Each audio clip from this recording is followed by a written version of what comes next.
جو بھی کہہ دے. یا پھر اس کا معنی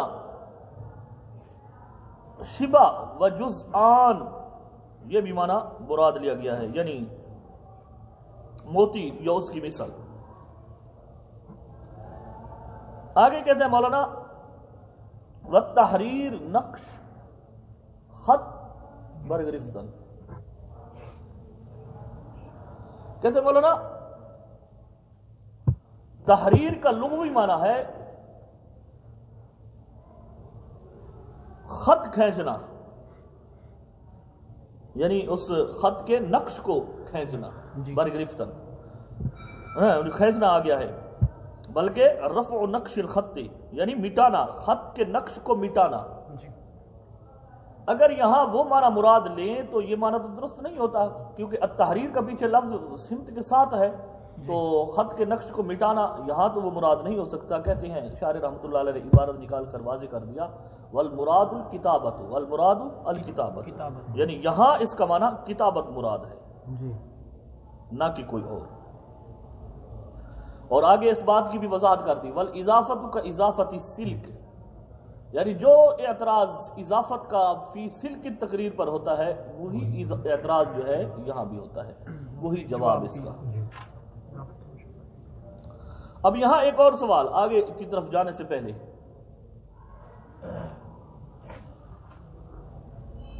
تقریر کے لیے انہوں نے سلک کا لفظ متعین کیا اور تحریر کے لیے سمت کا لفظ متعین کیا. اس کے برعکس بھی تو ہو سکتا تھا، یعنی فی سلک تحریر و سمت تقریر، ایسا بھی تو ہوتا تھا، ہو سکتا تھا. کہتے مولانا اس کے بارے میں کہتے ہیں نفاست المعانی مستفادۃ من قولہ وافیہ حلی، یعنی معانی کا جو پیدا ہونا ہے وہ لفظ پیچھے جو گزرا ہے نا وافیہ، اس سے ثابت ہو رہا ہے، اور الفاظ کا پیدا ہونا یہ قول نظمتھا سے ثابت ہو رہا ہے، سمجھا جا رہا ہے. یعنی لفظ اور معانی ان دونوں کا پیدا ہونا یہ ماقبل کے الفاظ سے سمجھا جا رہا ہے. جب ماقبل کے الفاظ سے سمجھا جا رہا ہے تو کہتے ہیں تقریر کی جانب جو لفظ سمت ذکر کرنے کی ضرورت نہیں رہی، کیونکہ سمت کہتے ہیں اس دھاگے کو جس میں موتی ہوں، جواہر ہوں، تو یہاں اس کی ضرورت نہیں تھی. یعنی جو لفظ ان دونوں معنوں کے اصول پر دلالت کرتا ہو وہ ہے سمت، اور اس کی یہاں ضرورت نہیں کیونکہ پچھلے الفاظ سے سمجھا جا رہا ہے. اسی وجہ سے تقریر کے ساتھ کیا نام ہے سلک کا ذکر کیا. اور باقی رہا جو نقوش کی پہچان ہے، نقوش کا پیدا ہونا ہے، وہ تو پہلے سے معلوم ہو گیا جانب تقریر. ہاں، لیکن جو نقوش معنی پر دلالت کرنے والے الفاظ ہیں وہ سمت ہے، جن کے کیا نام ہے ذکر کی محتاجی تھی. اسی وجہ سے سمت کا لفظ جو ہے اس تحریر کے ساتھ ذکر کیا. یعنی ان کا جو سلک کے لیے مناسب الفاظ تھے تو وہ ان کا معنی پیچھے سے سمجھا جا رہا تھا، اسی وجہ سے اس کے ساتھ تقریر کا ذکر کر دیا کہ جن کا معنی پیچھے سے سمجھا جا رہا ہے وہ وافیہ کے ذریعے بھی اور نظمتھا کے ذریعے. اور نقوش مع المعانی پر دلالت کرنے والے جو الفاظ ہیں وہ ہے سمت، تو اس کے معنی کے لیے وضاحت کرنی پڑی، کیا نام ہے اس کی سمت کے لفظ کے ذکر کرنے کی ضرورت پیش آئی. اچھا، آگے آ گیا للولد العزیز.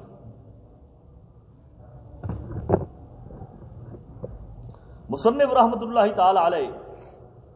اپنے بیٹے کی طرف اشارہ کرتے ہوئے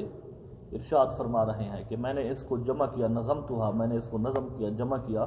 اپنے ولد عزیز کے لیے جو ضیاء الدین ہے. اب کہتے ہیں لفظ عزیز عام طور پر تو یہ ہم اللہ تعالیٰ کی صفت کے طور پر استعمال ہوتا ہوا دیکھتے ہیں. قرآن پاک میں بھی کئی مقامات پر یہ ذکر ہے لفظ عزیز، لیکن یہاں کس معنی میں مراد ہے؟ کہتے ہیں مولانا یہاں عزیز غالب قوی کے معنی میں مراد نہیں، بلکہ یہاں معنی بزرگ، العزیز گرامی، یعنی بزرگ، ارجمند. ارجمند کہتی ہیں عزت والا، یعنی اس کو آپ سعادت مند بھی کہہ سکتے ہیں، عزت والا یعنی سعادت مند، ارجمند سعادت مند، اور کم یاب نایاب، ان معنی میں یہاں استعمال ہے۔ ضیاء الدین کہتے ہیں مولانا ضیاء الدین کا لغوی معنی، یہ نام انہوں نے اپنے بیٹے کا ذکر کیا ہے، لغوی معنی کیا ہے؟ دین کی روشنی۔ کہتے ہیں یہاں مولانا اضافت پائی جا رہی ہے، اور یہ شاعر رحمۃ اللہ علیہ کے بیٹے کا لقب ہے، اور لقب یا تو مقام مدح میں ہوتا ہے یا مقام ذم میں۔ کوئی برے لقب کو ذکر کر دیے جائیں، برے القابات، ذم تو مناسب نہیں ہے، لیکن مقام مدح کے اعتبار سے دیکھا جائے تو وہ بھی درست نہیں بنتا، کیونکہ بات کر رہی ہے بیٹے کی تعریف کی، یہاں چونکہ اضافت پائی جا رہی ہے، اور یہ اضافت جو ہے ضیاء کی دین کی طرف جو اضافت ہے وہ دو کی مضی کی طرف اضافت کے قبیلے سے، یعنی مضی سورج کی روشنی کے قبیلے سے، اور اس اضافت میں تو کوئی مدح نہیں، کیونکہ اب دو کی مضی کی طرف اضافت اگر کرے تو اس اعتبار سے معنی بنتا ہے وہاں سورج کی روشنی کے اندر، وہاں تعریف تو سورج کی ہو رہی ہے نہ کہ روشنی کی، یعنی مضاف الیہ کی تعریف ہو رہی ہے نہ کہ مضاف کی، جبکہ یہ بھی اسی قبیلے سے ہے، تو اس صورت میں دین کی تعریف مراد ہوگی، دین کی تعریف مقصود یہاں مقصد بن جائے گا، نہ کہ بیٹے کی تعریف تو نہ ہوئی، لہذا اس عبارت کے اندر، اس اضافت کے اندر کوئی مدح تو نہیں پائی جاتی۔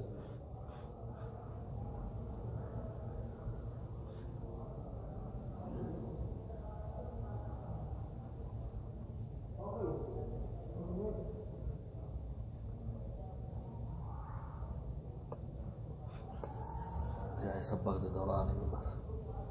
اصل صبح ناشتہ کری جائے، انڈے نال دے ذرا ضرورت ہونی چاہیے۔ جواب دیتے ہیں مولانا ہم اس بات کو تسلیم ہی نہیں کرتے کہ یہاں ضیاء کی دین کی طرف اضافت مذکورہ اضافت کے قبیلے سے ہے، بلکہ یہاں اضافت جو ضیاء کی ہے ما یہتدی بہ الیہ کے قبیلے سے ہے، یعنی ضیاء کی اضافت اس چیز کی طرف جس کے ذریعے اس کو ہدایت ملے اگر اپنے معنی پر محمول ہو، یا پھر ضیاء کی جو بیت کی طرف اضافت ہے، یا یہاں ذکر کیا گیا ہے ضیاء البیت و سراج البیت، یعنی کضیاء البیت و سراجہ۔ اب یہاں ضیاء البیت یعنی بیت کی روشنی، اب یہاں بیت کی روشنی کے اندر یعنی وہ روشنی جو گھر کی طرف لے جانے والی ہے، اور سراج البیت وہ چراغ جو گھر کی طرف لے جانے کے کام آئے گا۔ اب یہاں وہ روشنی کی تعریف ہو رہی ہے، یعنی وہ روشنی ہمارے نفع کا سبب بنی جو گھر کی طرف لے جانے والی ہے، وہ روشنی وہ چراغ ہمارے نفع کا سبب بنا کہ جو گھر کی طرف لے جانے والا ہے۔ اب یہاں ضیاء وہ روشنی کی تعریف ہو رہی ہے، تو یہ اس قبیلے سے ہے یہ اضافہ، تو لہذا بیٹے کی تعریف ہو، گویا کہ وہ ایسی ضیاء ہے جس کے ذریعے وہ دین کی طرف ہدایت پاتا ہے۔ اچھا، تو اس صورت میں یہ مدح پائی گئی۔ آگے آ گیا سوال، سب سے پہلے ہم معنی کر لیتے ہیں تلہف اور تأسف کا، موجبات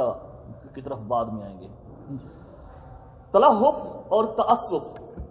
یہ دونوں معنی آپ جانتے ہیں، تلہف دریغ خوردن و اندوہ کین شدن، اور تأسف دریغ و درد خوردن،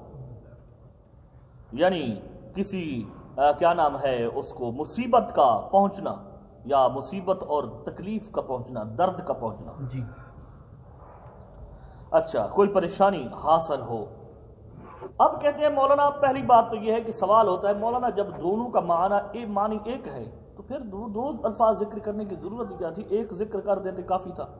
یا تلہف ذکر کر دیتے یا تأسف ذکر کر دیتے۔ کہتے ہیں مولانا ان دونوں کا معنی اگرچہ مصیبت پریشانی کا حاصل ہونا ہے، درد کا حاصل ہونا ہے، تکلیف کا حاصل ہونا، لیکن ان دونوں کی فرق ہے۔ فرق یہ ہے، تلہف کہتے ہیں هو الحزن الحاصل على فوات المطلوب، یعنی جو مقصود کے فوت ہونے پر پریشانی لاحق ہوتی ہے اور غم لاحق ہوتا ہے اس کو تلہف کہتے ہیں، اور جو کسی مصیبت کے اترنے پر جو پریشانی آتی ہے، غم آتا ہے، اس کو تأسف کہتے ہیں۔ تو اب ان دونوں کے اندر فرق ہے۔ یعنی ایک ہے مطلوب کا فوت ہونا، مطلوب کا حاصل نہ ہونا، مطلوب کا فوت ہونا، ایک ہے کسی مصیبت کا نازل ہونا، تو ان دونوں کے درمیان فرق ہے اس اعتبار سے۔ اور باقی پہلے معنی کے اندر انہوں نے دریغ خوردن کے ساتھ جو ہے اندوہگین شدن بھی ذکر کر دیا، یعنی جس کا معنی ہے غمگین ہونا، غمگین، کیونکہ اندوہ کا معنی غم ہوتا ہے، اندوہ گین، غمگین شدن ہونا،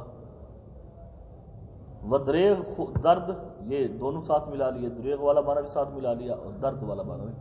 مصیبت تکلیف۔ اب دوسرا کیا ہوتا ہے سوال، کہتے ہیں مولانا عن موجبات التلہف والتأسف ان قیل لما زاد الشارع لفظ الموجبات ولم يكن حفظه الله تعالى عن التلہف والتأسف مع ان بزیادت هذا اللفظ يطول الفکرة الثانیہ على الاول بکثیر، یعنی کہنے کا مقصد یہ ہے کہ ڈائریکٹ کہہ دیتے حفظہ اللہ تعالی عن التلہف والتأسف، بھئی ان مصیبتوں سے اللہ تعالیٰ اسے محفوظ رکھے، تو یہ موجبات لفظ ذکر کرنے کی کیا ضرورت تھی، عبارت بھی طویل ہو گئی اور فکرہ جو ہے ثانیہ جو ہے وہ پہلے پر طویل ہو گیا، پہلے فکرے پر، تو اتنی وضاحت، اتنی طویل طوالت کی ضرورت نہیں تھی۔ کہتے ہیں مولانا موجبات کہ اصل یہ لفظ اس اعتبار سے استعمال ہوتا ہے، اگر شارع لفظ موجبات ذکر نہ کرتے، معنی حفظہ اللہ تعالی عن التلہف والتأسف کرتے، تو سواء تحققت موجباتها او لا، تو یہ تلہف تأسف کا حاصل ہونا برابر ہوتا، چاہے اس کے موجبات یعنی اس کی علت پائی جاتی یا نہ پائی جاتی، اس کی علت متحقق ہوتی یا نہ ہوتی، یعنی سبب علت متحقق ہوتی یا نہ ہوتی، یعنی وہ بس یہ صرف یہی ہوتا کہ غم ہے، اس بھئی غم سے حفاظت دے، اب یہ نہیں پتا کہ غم پایا بھی جاتا ہے یا نہیں پایا جاتا، تو موجبات کا اگر ذکر نہ کرتے تو وہ وجود معلول کے وجود اور علت جو ہے وہ نہ پائی جاتی، کیونکہ موجبات جو ہے وہ علل اور وجود معلول اور مسببات کا نام ہے جو اس کے ساتھ ہونا ضروری ہے، تو اسی وجہ سے۔ اور باقی رہا آپ کا یہ کہنا کہ فکرہ ثانیہ کا طویل ہونا پہلے پر، یہ جائز نہیں، تو ہم اس بات کو تسلیم نہیں کرتے، کیونکہ کلام باری تعالیٰ کے اندر ایسی کئی مثالیں ہیں۔ یہاں مصنف رحمۃ اللہ علیہ نے مثال ایک دی سورۃ مریم کی، لقد جئتم شیئا ادا، اب یہ مختصر جملہ ہے، آگے ہے تکاد السماوات یتفطرن منہ وتنشق الارض وتخر الجبال حدا، تو کہتے ہیں یہاں بھی فکرہ ثانیہ طویل ہے پہلے سے، تو لہذا یہ کوئی عدم جواز کی وجہ نہیں ہے۔ اچھا جی،